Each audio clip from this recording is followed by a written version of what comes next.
안녕하세요. 이슈이시다 시간입니다.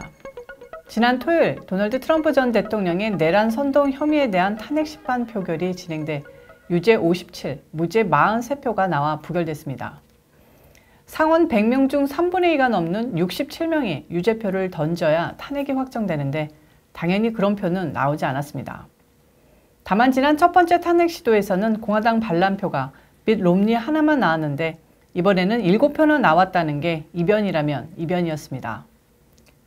공화당에서 탄핵 찬성의 표를 던진 의원들은 리처드 버, 빌 캐시디, 수잔 콜린스, 리사 머코스키, 밋 롬니, 벤 세스, 팻 툼이었습니다.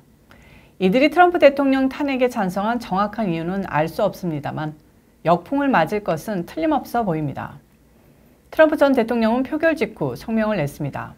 이번 탄핵 심사가 역사상 최대의 마녀 사냥이라며 어떤 대통령도 결코 이 같은 것을 거쳐간 적이 없다고 비난했습니다. 민주당 척 슈머 원내대표는 비록 무죄가 선고됐지만 트럼프는 자격을 갖추지 못한 대통령이었다고 뒤끝을 보였습니다. 슈머는 트럼프 전 대통령이 평화적인 정권 이양을 폭력적으로 막고 국민의 뜻을 뒤집으며 불법적으로 권력을 유지하기 위해 폭도들을 고무하고 지휘하고 나아가게 했다고 말했는데요. 그저 자기들 주장을 되풀이하는 수준이었습니다. 처음부터 불가능한 게임인 것을 알면서도 탄핵쇼를 밀어붙였던 민주당의 전략은 무엇이었을까요? 바로 도널드 트럼프 전 대통령을 2024년 대선에 다시 출마하지 못하도록 하는 것이었습니다.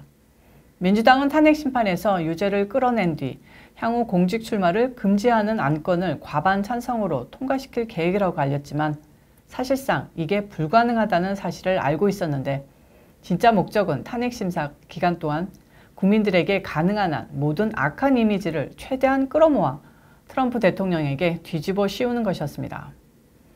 그리고 국민들에게 민주주의 파괴자라는 프레임을 세뇌시켜 탄핵은 불가능해도 저 나쁜 놈이 탄핵이 안 되다니 이런 보수파, 공화당 나쁜 것들 다음 선거에 두고 봐라 하는 울분을 심어주려는 계획이었던 거죠. 그런데 이게 제대로 먹히지 않았습니다.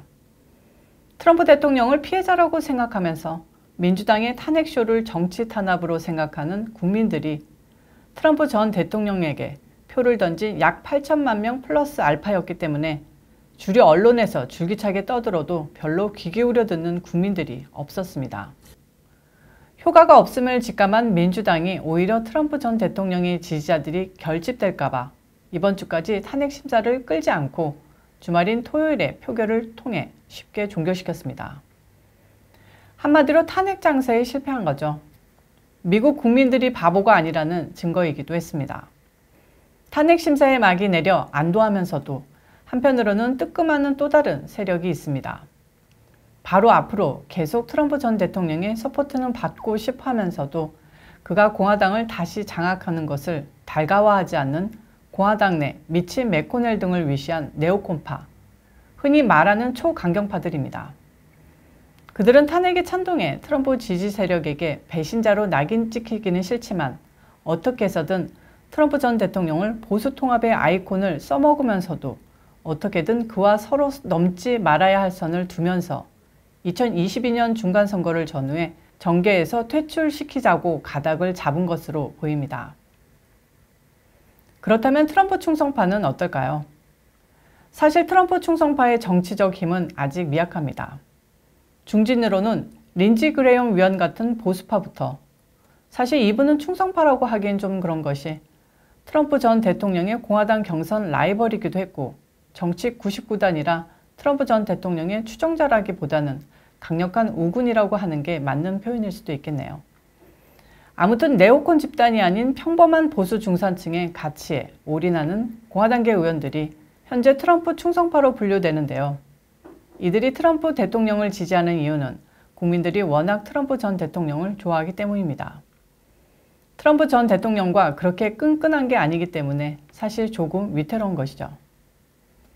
자, 저희는 이렇게 민주당으로 대변되는 좌파 세력, 보수 네오콘, 그리고 트럼프 충성파의 3파전이 아마 미국 정계의 향후 4년의 빅픽처라고 예상하는데요. 이들의 역학관계가 마치 삼국지에 그것과 닮지 않았나요? 삼국지의 위, 촉, 오를 제 나름대로 한번 대입해 봤는데요. 우선 정권을 잡고 빅테크 기업들과 모든 노른자 위를 독식한 민주당 세력을 조조의 위나라로 볼 수 있지 않을까요? 그리고 보수 재벌들과 과거의 초엘리트들로 구성이 된 네오콘 세력은 강동의 풍부한 물손과 학식과 지역에 대한 자부심에 물든 오나라와 비슷하고요. 한나라의 종실로 민중들의 지지와 인기로 황제의 자리에까지 오른 유비와 총나라는 트럼프 대통령과 겹쳐 보이는데요. 물론 이건 제 생각이고요. 또 다른 방식으로 생각해보면 다른 결과를 나올 수도 있을 겁니다.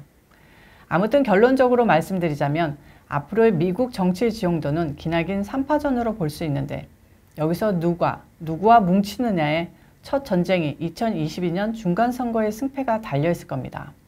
총나라와 오나라가 적벽대전을 앞두고 뭉쳤던 것 기억나시나요? 공화당이 똘똘 뭉친다면 주류 언론의 무차별 공격과 빅테크의 방해 공작을 뚫고 공화당이 승리할 수도 있을 겁니다.